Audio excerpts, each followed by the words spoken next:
My name is Bart Streumer and I'm professor of philosophy at the University of Groningen in the Netherlands. And you're interested in error theory, in Yes. normative judgment. How That's did right. you come to become interested in this kind of disagreement? I guess when I entered philosophy, I was most interested in political philosophy. So I originally started out as an economics student, and then I moved into political philosophy.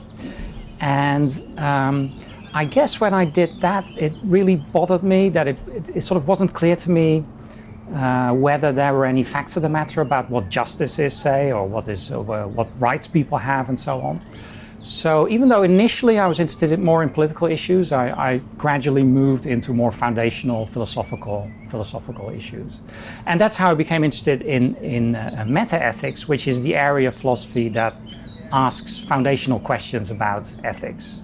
And I guess sort of the holy grail of metaethics is the question, is morality objective in some way, or is it subjective in some way?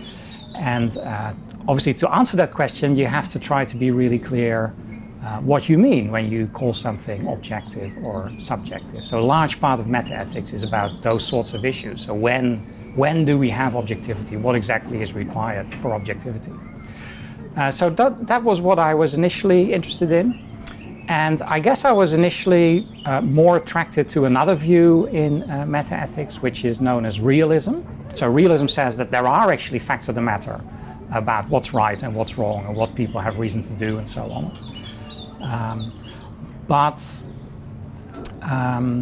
I guess after having been a committed realist for quite a few years, I began to doubt more and more that we could actually make sense of this.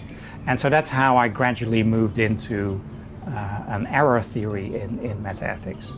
And so the error theory is a view that says that moral judgments, so thoughts about what's right and wrong, what people have reason to do, what we should do, what our obligations are, and so on. So the error theory says that those judgments are sort of attempts to represent the world as being a certain way. So they ascribe properties to things in the world. So they say of things in the world that they're right or wrong or obligatory and so on.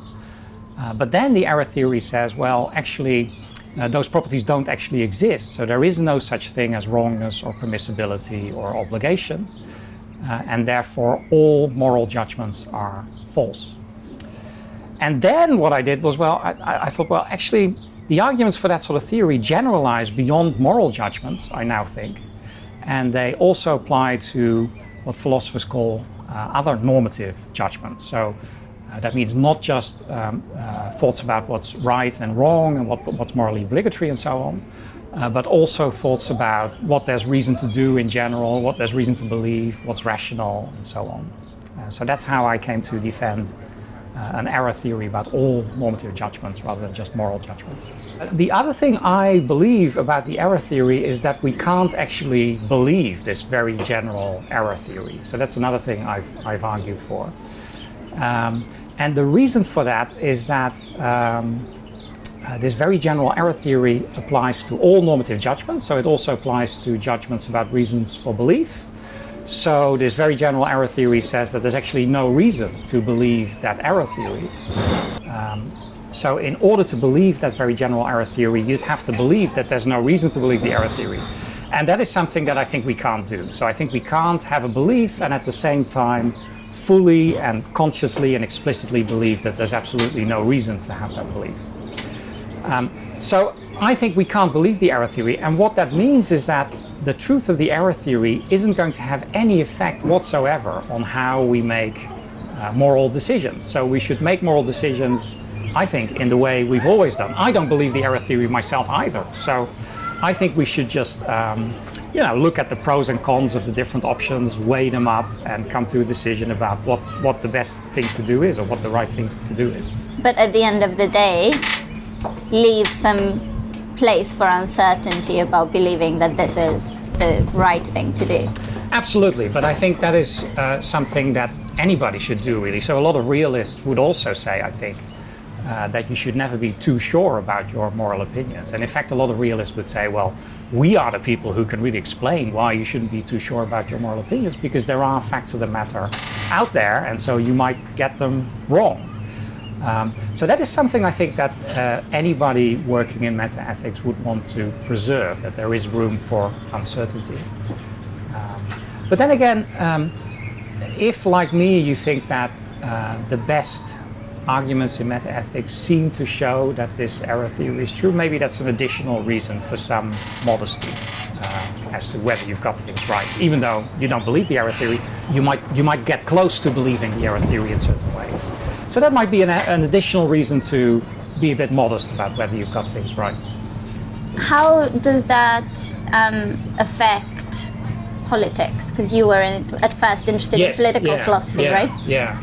I'm not sure, actually. That's something I'm thinking about right now. So, so one thing I'm interested in is whether... so there's this famous philosopher in political philosophy, John Rawls, who defended a distinctive form of liberalism, which asks citizens to bracket certain opinions that they might have about the good life.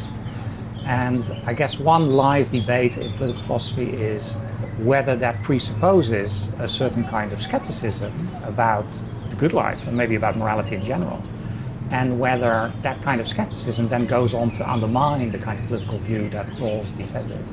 So one thing I'm thinking about right now is whether maybe this unbelievable error theory in metaethics might help us to say something useful in defense of the kind of liberalism that Rawls wanted to defend. But I should say I'm not at all sure whether that is going to work, because obviously the danger is always going to be if you defend anti-realism about something normative, it's very hard to move from there to some form of liberalism or tolerance, because liberalism or tolerance are also going to be, it's going to be the claim that we should be liberals and we should be tolerant, and that's going to be another normative claim that will be undermined if your anti-realism is true. So that's a very difficult thing to carry out, and I'm not at all sure that I'll be able to do it, but that's something I'm thinking about at the moment. And what is your research focusing at the moment? Well, at the moment, so I've written a book in defense of the error theory and arguing that we can't believe the theory. So one thing I'm doing right now is responding to challenges that people have made to the arguments in the book, and also thinking a bit further about certain premises in the arguments that I thought didn't need to be defended, but that I now see do need some additional defense. So that's one thing that I'm doing. Could you give examples of? One premise is, so in the book I assume that the normative supervenes on the descriptive in a certain way. And what that means is that there can't be any changes in the normative status that actions have. So there can't be any changes in their rightness or wrongness and so on. If those changes are not accompanied by certain non-normative changes. So, for example, if an action that is right, if that action is to become wrong, then there must be some other change in the world that makes it the case that the action that used to be right is now wrong. So I used to assume that that was just completely uncontroversial, but there are now philosophers who are challenging that assumption in very well, I'm not convinced by the challenge, but it's obviously something that I need to think more about. So that's one of the things I'm working on now. Have you recently changed your mind about an idea? Well, I guess it would be this supervenience idea. I mean, the thing is, so it's a technical philosophical notion, but if you spell it out in a non-philosophical, intuitive way, it just seems totally obvious, right? So how can an action that is right become wrong without some other change in the world? It can't just be a bare change in rightness or in wrongness.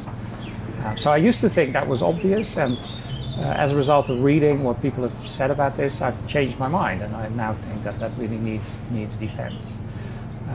And that happens a lot in philosophy. So if you try to do philosophy well, then you'll have to pay attention to what other people are saying, and you have to read their work, and it will happen quite often that maybe you don't completely change your mind about a broad topic, but you will change your mind about, how obvious something is, whether something needs defense, whether a certain argument works or doesn't work. So that happens quite a bit. And if you were to choose one classic philosopher that has really influenced you, who would that be? So do you mean like can it be a reasonably contemporary philosopher? Or? Yeah. Right, okay. So the philosopher who really made me think that I wanted to be a philosopher myself was Derek Parfit. So he was a philosopher at Oxford. He died a few years ago. And as an undergraduate, I read his book Reasons and Persons, and that made a huge impression on me.